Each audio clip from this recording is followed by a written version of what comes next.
Toshkent vaksina va zardoblar ilmiy tadqiqot instituti faoliyatiga oid yangiliklar hafta xabarnomasida.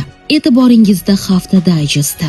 India Uzbekistan Pharma Business Mates doirasida Hindistonning yetakchi farmatsevtika kompaniyalari vakillari ishtirokida muhim uchrashuv bo'lib o'tdi.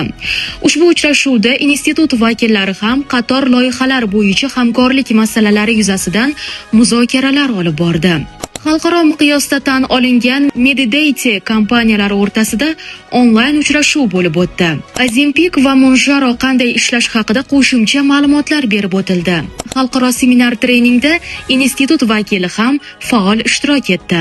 Latviya Organic Synthesis instituti o'rtasida hamkorlik doirasida onlayn uchrashuv tashkil etildi. Institut Xitoyning Shanxay shahrida tashkil etilgan xalqaro tibbiy investitsiya simpoziumida faol ishtirok etdi.